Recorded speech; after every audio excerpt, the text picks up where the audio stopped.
Então, a minha palavra nessa hora para vocês, a palavra pastoral, hoje nós temos vivido, qual é a palavra certa que eu vou falar para vocês? Eu tenho percebido nos arraial evangélicos uma certa ênfase à soberania de Deus e um certo desprezo referente à participação do homem no chamamento de Deus, na vocação de Deus, no serviço de Deus. Eu tenho percebido uma pregação assim, muito preocupada em mostrar a soberania de Deus, a grandeza de Deus, mostrar que toda a salvação vem de Deus, que o homem não tem participação nenhuma na salvação que vem de Deus, e pós-salvação também, tudo é Deus que faz, como que se o homem fosse um robô, como que se o homem não fosse dotado de vontade. E aí, gente, eu percebo que há uma deficiência nessa pregação. Há uma deficiência, porque ela não enfatiza a responsabilidade que o homem tem diante da palavra de Deus para com a chamada de Deus. Então, eu quero começar a levar vocês a refletirem que toda realmente salvação, ela procede de Deus. Deus é soberano absolutamente sobre todas as coisas.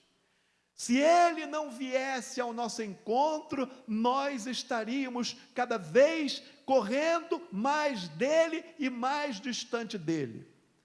Mas Ele vem ao nosso encontro, e Ele, vindo ao nosso encontro, Ele se revela para a gente. Eu já falei aqui sobre a revelação de Deus, numa lição da Escola Bíblica Dominical, creio que umas 3 semanas atrás, que fala sobre a revelação de Deus. Ela é indireta e ela é direta. Indireta, ela se revela através da criação do universo, e direta, ela se revela nas Escrituras Sagradas e em Cristo Jesus, o Senhor. Aí todos nós temos possibilidade de conhecer o Deus Criador, não em plenitude, em essência, mas conhecer o necessário para a gente desfrutar dele e desfrutar da vida eterna, da salvação das nossas almas. Mas, vejam bem, quando Deus ele vem ao nosso encontro, e Ele então se revela por essa Escritura Sagrada em Cristo Jesus, Ele vai derramar uma graça salvadora, certo? Essa graça salvadora, ela vai nos capacitar a gente ter uma participação nesse presente de Deus, que é a salvação em Cristo Jesus, correto? Toda salvação é de Deus, mas para mim receber essa salvação, eu tenho uma participação. Eu não sou um robô que recebo essa salvação como que uma força sobrenatural viesse sobre mim, sobre a minha própria vontade, e me levasse como uma máquina a obedecer e a crer o Evangelho, e a crer no Evangelho, desfrutando da salvação. Não, irmãos. Ele vem com uma graça salvadora, que vai nos habilitar a responder por fé. Essa fé é produzida por Deus, esse arrependimento é produzido por Deus, mediante a palavra, a pregação do Evangelho. Mas, quando Ele vai nos habilitar, Ele vai também usar o quê? A liberdade que Ele nos deu. Ele vai nos habilitar para a gente usar a liberdade de crer, e de se arrepender, e de obedecer a Ele. Acontece aí a conversão, mas a partir daí, acontece o quê? O processo da santificação. Já passou os 5 minutos? Já passou, né? Mais 2 minutinhos. Acontece o processo da santificação. Nesse processo da santificação, Deus, irmãos, Ele não eliminou a nossa natureza humana. Nós ainda estamos com uma natureza pecaminosa que resiste a Deus, que resiste à obra de Deus. Por isso você vê em toda a Bíblia, em toda a palavra de Deus, tudo na palavra de Deus é condicionada à nossa fé e à nossa obediência. Entenderam, irmãos? Então, nós temos uma participação nessa graça salvadora. Pós-salvação é contínuo.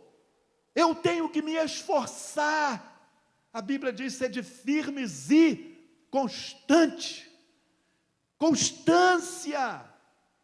A Bíblia diz, Hebreus 12, que o pecado nos assedia, corramos com perseverança. A Bíblia diz: perseverai na oração. A Bíblia diz que nós somos atletas. A Bíblia diz que nós somos soldados. Como que eu vou prestar conta para com Deus? Porque a Bíblia diz que todos nós vamos prestar conta diante de Deus pelo que nós fazemos através do corpo. Todos nós vamos prestar conta diante do tribunal de Cristo pelo que eu faço no corpo. Como que eu não tenho uma responsabilidade? Então, soberania de Deus. Deus é soberano. Tudo está sob o controle dele. Mas agora Ele nos dá essa graça salvadora que vai habilitar a mim e a você a responder por fé e obediência à palavra dEle, e isso é contínuo, é diariamente, é até o final da minha vida, da sua vida aqui na terra. A gente tem que se esforçar, a gente tem que romper, a gente tem que obedecer, e para obedecer, para orar, tem briga, para orar, para ter intercessão, tem luta espiritual, para ler a Bíblia, tem batalha espiritual, e daí por diante. Então, irmãos, cuidado com esse tipo de pregação que eu tenho ouvido nos arraiais evangélicos. Amém? Moderação.